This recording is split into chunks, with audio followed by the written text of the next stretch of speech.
So now I am talking about community organizing. Community organizing is essential for community development and community well-being of its members. The value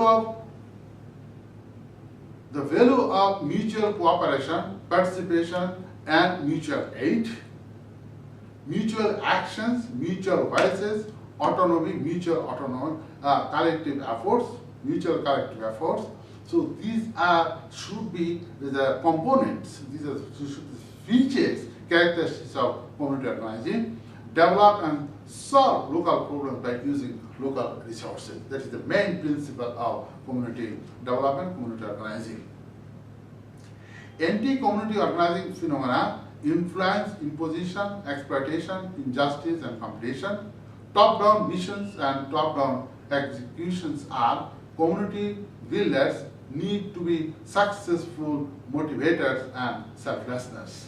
So that is important thing. When in community organizing, community builders, community organizers need to be successful, to have a good motivation capacity and also good selflessness. Should not be selfish. Selflessness they should be there. That if the other people good, they feel good. If someone is better life, she feels good or he feels good, the community organizer. So this is the main features of community organizing. In Toronto, many community agencies are successful to make networks among its community members. You can say that Excel, Toronto or whole Canada is excel in community development work. Community agencies are really active here, especially to provide ESL, English as a second language. This teaching all over the world. Immigrants are coming in Canada, and the laws, but these community agencies slowly go there, keep them, touch them, pick up them, pull them, and give them settle and peace life in Toronto, in Canada. So they have real contributions in community agencies have a real contribution to social development, social and economic development, environmental green development in Canada.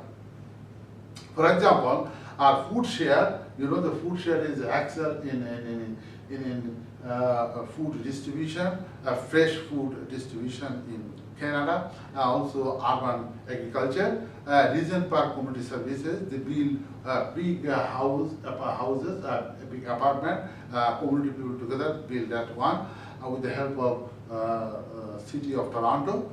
Islamic social services, another organization called ISRA, where I am also involved there as a treasurer.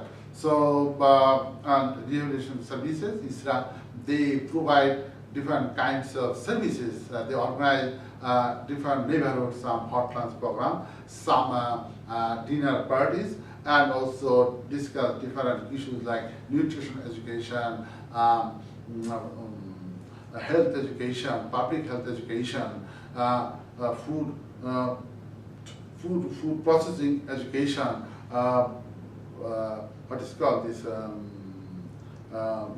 yoga classes, and also community crime prevention, that activities. Also, I facilitated some workshops also there, homegrown business, peace education, popular education, and also I provide a lot of tips regarding primary health care, regarding health education, nutrition education in different hotlines program of ISRA in Toronto City. So, Noble Institution for Environmental Peace, I also involved with it as a manager, I told you, and we facilitated a lot of workshops, seminars in Toronto. The NCC, Scott Mission, Red Cross program, I also involved with Red Cross Canada in their hotlines program, Meals on Wheels, food distribution to seniors. So, and I also received awards from them, which is really good. They're really beautiful program in Canada, in Toronto. So now I'm coming to community capacity building and community development. You know that problem solving, conflict resolution skills, and team building skills are important in the community capacity building process. To be effective in problem solving, community builders need have the ability to identify the issue or the problem and then look at options and alternatives to address these issues to solve the problems. And they need also help individuals understand the views of others. Manage conflicts when it occurs, help find common ground so that all people can be satisfied. It is not zero-sum game, it is equal-sum game. Assist community members to reorganize, recognize, and make agreement when it happens, some problems happen. Both community development and community capacity building are being viewed as community-based participatory model of development. So now I am talking now, there are 7 steps. Frank Smith, 2005, he developed this community planning process. There are 7 steps. He said that first, if you want to community organizing, and the community planning process, first you have to create a vision among the community members and then assess the current situation. It is, you can say, the feasibility study of the community, what is their socio-economic status, what is their background, what is their housing condition, economic condition, social condition, so those education, health status, everything. You assess. And then, that yes, this is the situation of the community, this is the status of the community people. Now, you have to set some goals, some targets that yes, we want to achieve such kind of goals within this time frame. And then establish objectives. What are the objectives are there? What will be the objectives of the community? If we have that goal, what will be the objective to achieve these goals?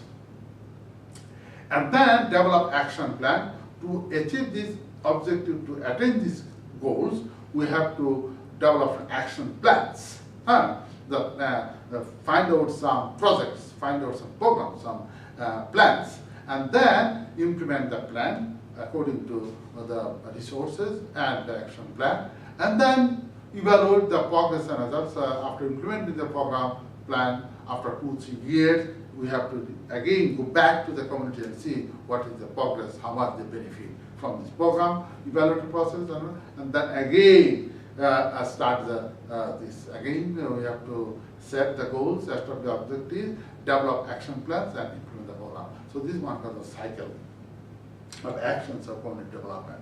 So now I'm coming to deep community.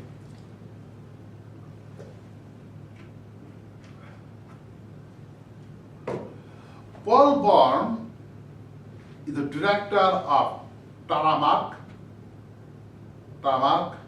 Institute, Canada, and he lives in Waterloo, Ontario, and he made this concept deep community. What is the meaning of deep community? According to Paul Bourne, the deepening community means to make consciousness, proactive, intentional efforts to hold on to and build on the connections between community members. The deepening community creates the opportunity for people to care for and about others. The deeper connection and relearning the skills of community engagement and collaboration.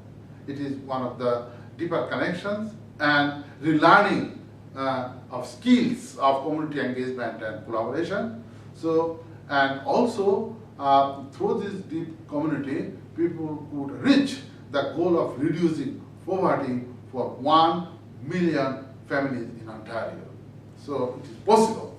And how it is possible? Paul Bourne in his book, he mentioned it in details. So I'm not going to ask this, but it is possible. In Bangladesh, 6.8 million people can be out of poverty, and Bangladesh is rising. Its poverty is reducing in Bangladesh. So why not in Canada?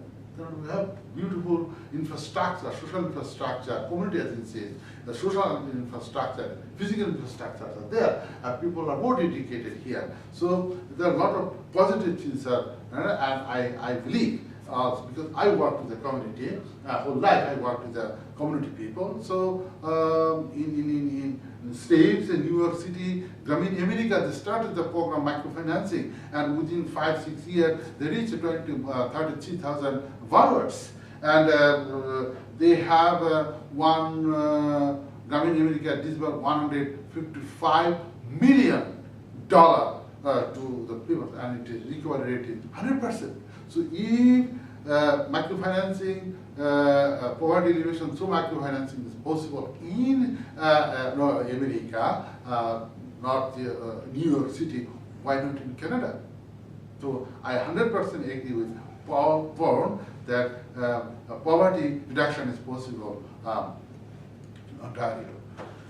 So limitations of the study. In my study, I didn't go into details because it is big, broad topics. So the study is not an analytical or empirical paper, rather than it is a thematic paper. Just and little narrations, narrates authors' own experience on community development, work in Canada and in Bangladesh. And paper does not measure their socio-economic development. That is also significant. That is very important. Paper does not have primary survey data on the impact of community development in community members' life in Bangladesh and in Canada. But I have other study where I have that one. My PhD thesis also measures Bangladesh Grameen Bank women borrowers, private and public space development in patriarchal Bangladesh, how these people are empowered. So I have some parameters, and that way I just measure that one, the impact. My master's also, I compare and contrast this alternative in microfinancing with Bangladesh. So there also I have some detailed study over there. So study only reviews, my present study reviews community development literatures, community organizing processes, and community planning process. So these are the limitations of my study. So this study implications of the paper, number one, to develop effective community buildings, methods of community organizing. This knowledge can help community people organize themselves to use their community resources, create opportunities for local initiatives, feeling of we instead of I. So that is one kind of consciousness raising, is awareness raising, it is one kind of brainwashing, one can say, to look attention to community development, communal norms and values. This process assists people and engaging in community development activities and uphold deepening community solidarity, communal values in their life. So the paper finds that, the findings I can say in short, that it is possible to build the conditions of mutual aid in developing countries and underdeveloping countries, both. Because I pull the examples from Canada as well as I pull example from Bangladesh. Prosperity among communal members, even in the giant cities, it is possible. In New York City, microfinance is implementing.